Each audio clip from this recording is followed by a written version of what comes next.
बहुत पुरानी बात है। मदन नाम का एक लड़का अपनी माँ के साथ एक गांव में रहता था। उसके पिताजी नहीं थे, माँ बेटा बहुत गरीब थे। उनके पास कमाई का कोई साधन नहीं था। फिर भी मदन दिन भर खेल कूद में ही समय बिता देता था। परेशान होकर एक दिन उसकी माँ ने कहा, अब मैं तुझे बिठाकर नहीं खिला सकती, जा कुछ पैसे कमा कर ला। अब मदन घर से निकल पड़ा। वह गहरी सोच में डूब गया कि कैसे पैसे कमाए। अचानक उसे ढिंढोरा पीटने की आवाज़ सुनाई दी। सुनो सुनो सुनो, राज दरबार में कवि सम्मेलन हो रहा है। सबसे अच्छी कविता सुनाने वाले को 100 अशर्फियाँ इनाम में मिलेंगी। मदन चौकन्ना हो गया। 100 अशर्फियाँ, यह तो बना बनाया मौका था। वह सीधे राजमहल की ओर चल पड़ा।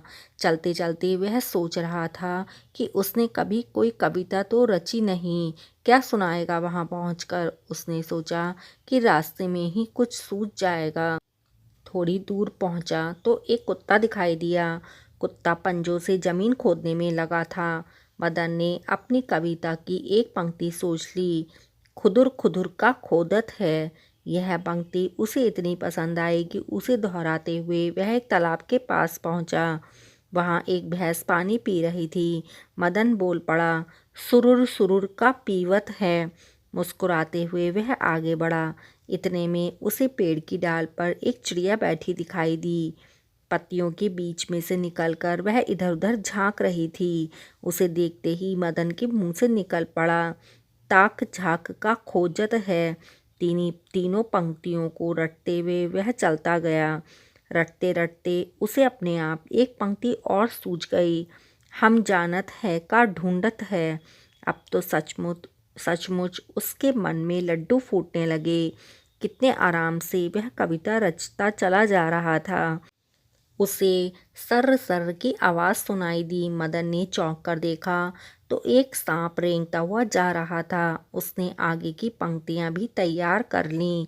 सरक सरक कहाँ भागत है, जानत हो हम देखत हैं, हमसे ना बच सकत है। अब केवल एक पंक्ति बाकी रह गई थी, पर मदन निश्चित था कि वह पंक्ति भी चलते चलते सूझ जाएगी। राजधानी पहुंचा तो राजमहल का रास्ता ढूंढने की समस्या खड़ी हुई। पास में खड़े एक आदमी से मदन ने पूछा, भैया आपको राजमहल का रास्ता मालूम है? क्यों नहीं, उस आदमी ने उत्तर दिया, मुझे नहीं तो क्या किसी और को मालूम होगा। मदन ने सोचा कि अवश्य है राजमहल का कोई कर्मचारी होगा। उसने पूछा, आप कौन हैं साहब? मदन के दिमाग में एकाएक बिजली कौंधी। धन्नू शाह, भाई धन्नू शाह, क्या बढ़िया शब्द थे। उसने इन्हीं शब्दों से अपनी कविता की अंतिम पंक्ति बना डाली। वह खुशी खुशी राजमहल पहुंचा। अंदर घुसने से पहले उसने अपनी कविता, खुदुर खुदुर का खोदत है, सुरूर सुरूर का पीवत है, ताक झाक का खोजत है, हम जानत है का ढूंढत है, सरक सरक कहाँ भागत है, जानत हो हम देखत हैं, हमसे ना बच सकत है। धन्नू शाह, भाई धन्नू शाह। धन्नू शाह की तो सांस वहीं रुक गई। उसने सोचा अब कोई चारा नहीं, बस राजा साहब से दया की भीख मांग सकता हूँ। दौड़कर उसने राजा साहब के पैर पकड़ लिए और विनती करने लगा, क्षमा कीजिए महाराज, अब मैं भूलकर भी ऐसा काम नहीं करूँगा।